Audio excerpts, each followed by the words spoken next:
किसी से तुम प्यार करो तो फिर इजहार करो, कहीं न फिर देर हो जाए, कहीं न फिर देर हो जाए। का बबुआ, देर होने से कोई मतलब नहीं है। जब तक जॉब नहीं इजहार करेगा तो क्या होगा, कुछ मिलने वाला नहीं है। इजहार कर लिया, हो सके मान भी जाए 2-4 दिन के लिए, लेकिन फिर बाद में क्या है, जॉब की सिक्योरिटी नहीं है तो कोई उपाय नहीं। पहले जॉब हासिल कर लो, फिर तो सब चीज़ चलेगा। इजहार भी चलेगा, प्यार भी चलेगा, दिले बेकरार भी चलेगा। तो सबसे पहले जॉब, बाकी किसी से कोई मतलब नहीं। तो जय माता दी बच्चों, हम लोग में सिंपल कंसेप्ट सीखेंगे। आरआरबी ग्रुप डी 2022 में आया हुआ प्रीवियस क्वेश्चन है, जो कि बेसिक क्वेश्चन है कि जब किसी संख्या में 37.5% की कमी होती है तो परिणाम 375 हो जाता है। तो संख्या कौन सा होगा? सिंपल सा क्वेश्चन है कि नहीं। 37.5% का मतलब क्या हुआ, पहले ये जान। 37.5% मतलब 37.5, 12.5 का 3 गुना, 12×3 = 36, आधा के 1.5, 37.5%। तो 12.5% का मतलब क्या होता है, हम लोग जानते हैं कि 25% बराबर क्या होता है, 1/4। कोई चीज़ को रिलेट करके अगर याद रहेगा तो ज़्यादा बेस्ट रहेगा। 25% बराबर 1/4। 25% का आधा करते हैं तो 12.5%। 25 का आधा 12.5, 25 का आधा किए तो 1/4 का आधा करेंगे, यानी 1/4 गुने 1/2, आधा तब नहीं होगा। 1/4 का 1/2 से गुना किया तो क्या गया, 1/8। यानी 25% बराबर 1/4। तो 25% का आधा किया यानी 12.5%, तो 1/4 का आधा करेंगे तो 1/8 आएगा। तो ये इसका मीनिंग निकल गया। बात समझे कि नहीं समझे? अब आपको ये चीज़ समझा चुके हैं कि जब भी जो फ्रैक्शन में नीचे होता है उसका प्रतिशत मान ऊपर वाला होता है। ये याद रखना है, याद नहीं रखना है, दिमाग में बैठा। जैसे 4 है, 4 का 25% यानी 25/100 करेंगे तो क्या होगा, 25/100 का 100, 4 से 4 एक बार में कट गया तो 1 आ गया। इसका मीनिंग ये निकलता है कि जो फ्रैक्शन में नीचे होता है यानी हर में होता है उसका प्रतिशत का मान ऊपर वाला यानी अंश होता है। ये याद रखना है। जैसे 8 का 12.5% का मान 1 होगा, उसी तरीके से 4 का 25% का मान 1 होगा। इस तरीके से दिमाग में बातें याद होनी चाहिए, इससे क्या होगा कि बनाने में सुविधा होगी।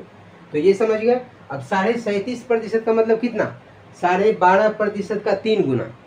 12.5 का 3 गुना करेंगे तो कितना होगा, 12 का 3 गुना 36, आधा का 3 गुना तो आधा प्लस आधा यानी 1.5, तो 36 + 1.5 यानी 37.5।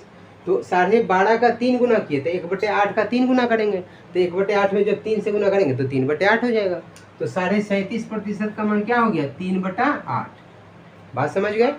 अब देखिए यहाँ क्या करना है, आपको बोला गया कि 37.5% की कमी होती है। तो 8 यदि कोई संख्या है तो उसका 37.5% का मान 3 होगा।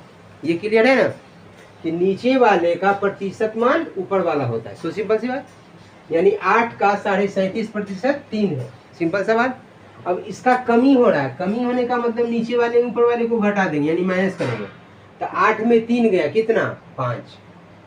अब 5 यूनिट यानी इसको मान लेते हैं, इकाई मान लेते हैं, सपोज दैट कि 5 इकाई है, इसका कोई यूनिट नहीं। तो अकॉर्डिंग टू क्वेश्चन बोल रहा है कि कमी होती है तो परिणाम 375 हो जाता है, यानी जो 5 इकाई है उसी का तो मान दिया हुआ 375।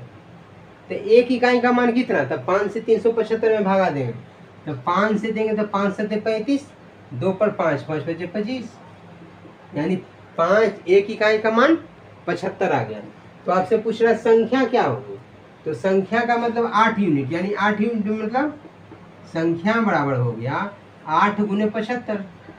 75 में 8 से गुना करेंगे कितना, 600, यानी 600 is the right answer for this question, यानी option number D. Option number D is the right answer for this question. समझे कि नहीं समझे? इसको मौखिक आपको करना है, ये तो सिर्फ आपको डिटेल में समझना है। जब समझ जाएंगे तो धीरे धीरे धीरे धीरे आपके रगों में ये बैठ जाएगा, दिलो दिमाग पे छा जाएगा। ये कंसेप्ट जब आपको याद हो जाएगा तो चुटकी में आप बनाएंगे, मौखिक भड़बली बनाएंगे। समझे कि नहीं समझे? सिंपल सा तरीका कि जब बोल रहा है कि किसी संख्या में 37.5% की कमी होती है, कमी होने का मतलब घट रहा है, सिंपल सा बात। तो 37.5% का मान 3/8 होता है, 8 का 37.5% का मान 3 होता है। तो किसी संख्या में 37.5% की कमी, अगर कोई संख्या 8 है तो उसका 37.5% 3 होगा, यानी 8 कोई संख्या है तो उसमें 3 की कमी हो रही है, 37.5% की कमी हो रही है। डिफरेंस हमेशा नीचे से लेते हैं, जिससे तुलना करते हैं वो नीचे होता है। तो संख्या यदि 8 रहा होगा तो उसका 37.5% का मान 3 है, तो उसकी कमी हो रही है, 37.5% की कमी हो रही है। तो 8 में 3 की कमी हो रही है, यानी 8 में 3 घटा दिए तो कितना हो गया 5। तो 5 संख्या हो गया, लेकिन परिणाम बोल रहा है कि 375 होता है। तो 5 इकाई का मान 375, 5 यूनिट का मान 375, तो 1 यूनिट का मान कितना 375 में 5 से भागा देंगे तो 75 आ जाएगा, सिंपल सा बात। तो 1 इकाई का मान आ गया आपको 75 यानी 75। तो आपसे पूछ रहा है संख्या क्या होगी, संख्या ज्ञात कीजिए। तो संख्या जो है आपका 8 यूनिट यानी 8 इकाई है, तो 8 से गुना कर देंगे 75 में, तो 75 गुना 8 यानी 600। इधर right answer for this question. तो आप लोग इजी वे में इसको समझ गए। हम लोग मिलते हैं नेक्स्ट वीडियो में नेक्स्ट के साथ। अगले थैंक यू सो मच।